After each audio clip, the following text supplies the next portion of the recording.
Happy Friday, everybody. I hope everyone is having a beautiful day. We're here with Dr. Mameniskis. How are you? Hey, everyone. Good. Awesome. Thank you so much for being here with us. Thanks for having me here.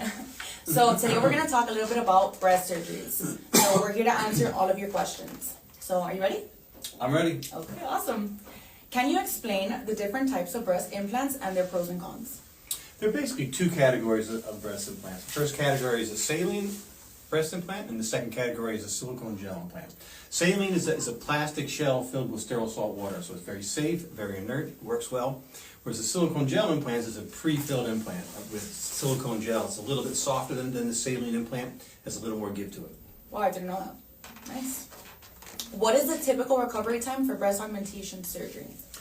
Typical recovery time to do just general activities is a few days. You can dry between 3 and 5 days, just no heavy lifting. Full recovery would be 4 weeks. When you have a good surgeon, you'll feel like yourself in no time. All right, so how do I know if I need a breast lift in addition to augmentation? It's basically by the shape of your breast, looking where the position of the nipple of your breast is to the rest of the breast and the fold underneath. If the nipple is generally positioned under the fold, then a breast lift would probably be the best. Or if there's a lot of excess tissue sort of down under the nipple, that's also grounds for a breast lift. What kind of scarring should I expect with a breast lift procedure? Depends which type is done. Some minimal breast lifts we can do with just one round incision around the areola, or sometimes a tiny incision above the areola called a crescent lift. The most standard procedure would be an inverted T to give the most lift. That's a incision around the areola, down and under the fold. Nice. Okay. What are the common reasons someone might opt for a breast reduction? Several reasons. There's appearance and function. Appearance-wise, someone just doesn't like the way the breast appears, doesn't like the way they look in clothes, the breast is just too large for their physique. Second reason is function. Patients are uncomfortable. Their back is painful, their shoulders are painful, and that procedure really takes care of both things, so it's great.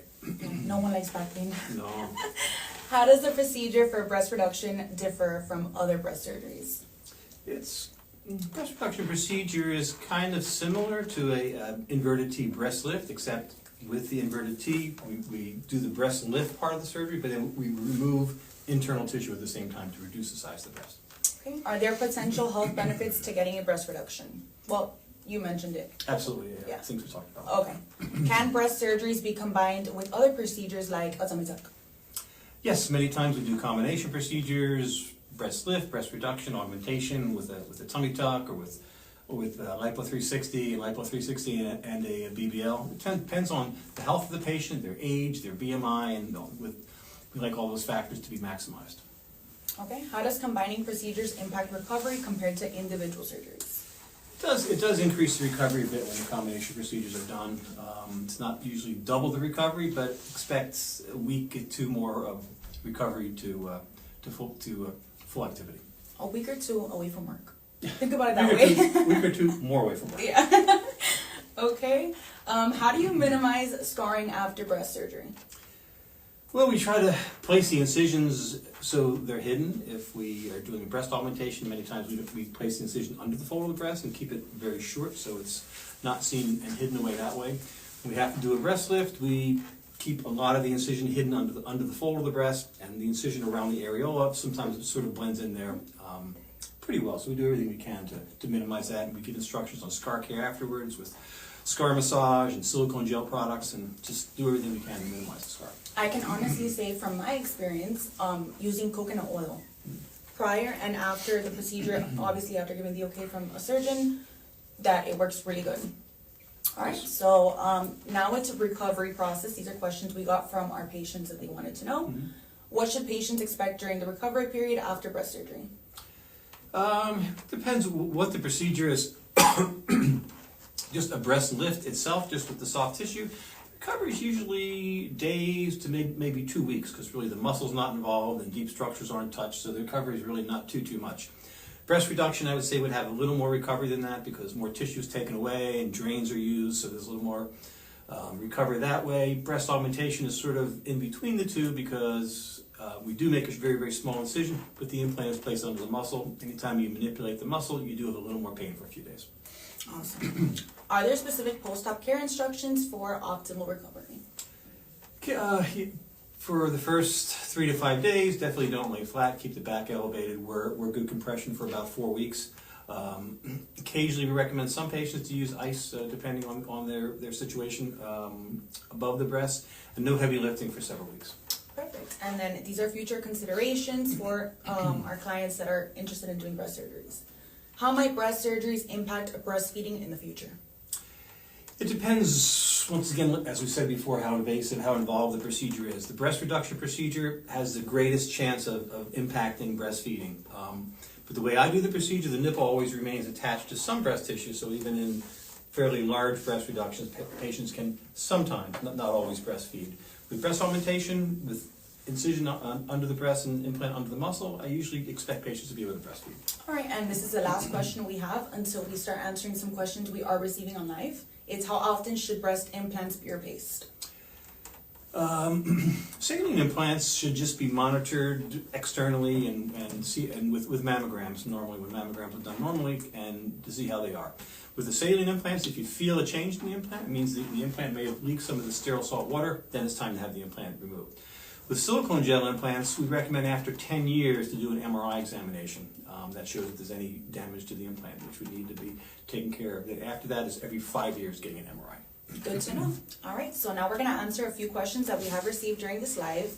Right now I have the Rio_Muñeca. She asked, which one drops better? Which one does what? Which one drops better? What does that mean? I'm assuming either saline or gel. I guess to answer the question, saline tends to give a little more push outward, so if you want a fuller look and a higher look, saline is the way to go. I guess silicone gel is more pliable, so it does relax a little more, so it doesn't give that high look, so I guess that would be what I'd say. Next question is from Ibani the Body. Can you get an arm lift and tummy tuck at the same time? Sometimes. Once again, depending on how extensive the procedure is, what the patient's BMI is, how much tissue needs to be removed, and such like that. So, affirm sometimes. Okay. Our next client said, at Rawi Nikki, what do you suggest for a patient with keloid skin? Keloid skin. If you're gonna, any surgery you have done, discuss it with your surgeon. Make sure whatever incisions are made are minimized, and whatever incisions have to be made are placed in an area that can be hidden away with clothing or in a skin fold. And then really discuss with your surgeon techniques that can be done after the surgery to minimize the scarring, such as pressure therapy, silicone gels, topical steroids, steroid injections. There are many things we can do to help minimize it. That was a good question. Is there something called gummy bear or jelly bean breast procedure? And that was from Jessie J. Yeah, the gummy bear is the cohesive or super cohesive silicone gel implant, the type of implant we use now, meaning it's an implant that's filled with a gel that feels sort of soft and squishy, but if you take the implant, don't recommend this at home, and cut it in half with a knife, you'll have 2 halves of this material, so it's kind of like gummy bear. It doesn't leak, it doesn't go anywhere, it's sort of a soft solid. Okay, so I don't see any other questions. If there's any other questions that someone would like to ask before we conclude this live. Seems like that's about it. A lot of people are saying they have their appointments booked. Great.